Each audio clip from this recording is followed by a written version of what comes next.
Ya, jadi tadi itu ya, gambaran dari bagaimana analisis regresi, hubungan linear dan yang tidak linear. Kemudian bagaimana kuat atau tidaknya suatu hubungan, kalau yang kuat dia rapat, yang lemah dia menyebar. Kemudian ini kalau yang tidak ada hubungan, ini ketika X sama Y tidak membentuk suatu aturan, suatu keberaturan tertentu. Ya, dia sangat menyebar, kalau yang ini bahkan justru menunjukkan tidak adanya pengaruh. Baik, jadi bisa dikatakan bahwa X dan Y itu akan membentuk suatu hubungan, bisa dalam bentuk seperti ini, X terhadap Y atau Y terhadap X, atau dalam bentuk pengaruh, X berpengaruh apa terhadap Y. Nanti yang kita kerjakan, yang kita gunakan lebih banyak ke masalah pengaruh.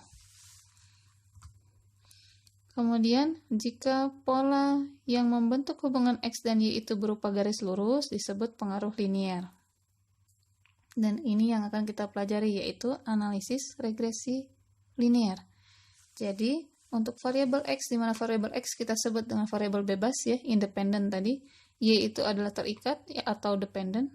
Jadi kita mau lihat nilai-nilai Y itu nanti akan ditentukan oleh nilai-nilai X. Dan variabel Y itu nanti dipengaruhi oleh variabel X. Atau boleh kalimatnya dibalik, menjadi variabel X mempengaruhi variabel Y. Ini yang disebut, yang kita akan pelajari, yaitu bagaimana pengaruh dari variabel X terhadap Y dalam bentuk pengaruh linear. Ya, pengaruh linearnya akan disajikan dalam bentuk persamaan, yaitu persamaan regresi linear. Jadi, karena linear berarti kita mainnya di garis yang lurus.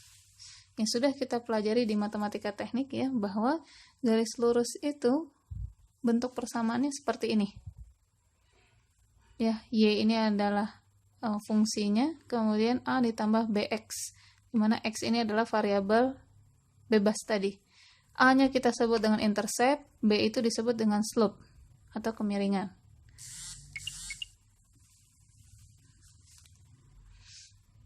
Jadi nanti kita akan lihat bagaimana plot antara X dan Y. Sifat-sifat intercept itu lebih ke pergeseran ya. Jadi kalau garis ini digeser ke atas, misalnya jadinya nambah A-nya tadi 2, berarti nambah ke atas misalnya jadi 4, ini berarti garisnya geser ke atas. Atau misalnya A-nya 0 berarti nanti melalui titik 0,0. Seperti itu. Jadi menentukan posisi si garisnya, atas, bawah gitu ya.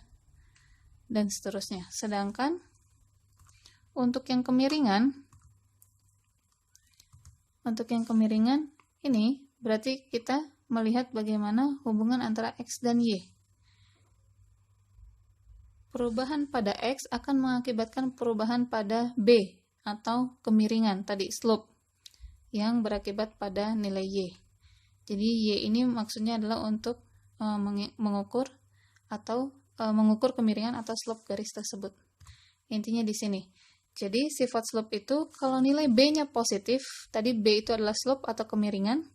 Kalau positif, berarti hubungan antara X dan Y itu berbanding lurus. Atau secara bahasa ini, bertambahnya nilai X mengakibatkan bertambahnya nilai Y juga. Atau intinya adalah hubungannya adalah berbanding lurus. Sedangkan ketika B-nya negatif, yaitu ketika bertambahnya nilai X, malah mengakibatkan nilai Y-nya berkurang. Sehingga ini disebut dengan berbanding terbalik. Jadi kalau B-nya positif berbanding lurus, kalau B-nya negatif berbanding terbalik. Nah, nanti disajikannya dalam bentuk persamaan ini. Ini menggunakan Y-topi ya, yaitu variabel terikat. Ini A ditambah BX. A-nya tadi adalah intercept, B-nya adalah slope, dan X-nya adalah variabel bebas, di mana A dan B-nya ini disebut juga dengan parameter regresi. Jadi, model regresi linear itu disajikan dalam bentuk persamaan ini. Yang kita cari adalah A dan B-nya. Jadi, kita hanya cukup perlu mencari A dan B. X-nya kan independen, alias bebas. Jadi, nantinya bisa dipakai oleh orang. Bagaimana sih hubungannya? Ingin memasukkan nilai X berapa, berarti akan menghasilkan Y-topinya berapa.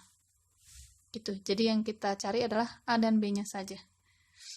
Variabel Y tadi ya disebut variabel terikat dan seterusnya, ini adalah istilah-istilahnya. Kemudian perilaku variabel Y akan dijelaskan pada model atau fungsi regresi sederhana tadi ya, karena dalam bentuknya y bar sama dengan. Kemudian variabel x itu adalah variabel bebas dan seterusnya, ini adalah nama-nama lainnya dari variabel x. Secara keseluruhan variabel x ini akan menjelaskan bagaimana variasi dalam variabel y. A-nya nanti disebut konstanta, B-nya koefisien regresi. Perhatikan bahwa B tadi adalah slope, yaitu kemiringan. Nah, ini kemiringan itu nanti akan menentukan bagaimana koefisien regresi, menentukan bagaimana hubungannya, apakah berbanding lurus ataukah berbanding terbalik. Ini untuk mencari rumus A dan B melalui tahapan ini ya, secara kalkulus lah ya, menggunakan metode kuadrat terkecil dan seterusnya, tapi saya tidak akan menjelaskan dengan detail. Intinya kita tinggal menggunakan rumusnya saja ya. Ini rumusnya, dihasilkan persamanya dapatlah ini, A dan B-nya. Atau lebih jelasnya, kita bisa menggunakan rumus ini, mau yang pink atau yang biru bebas.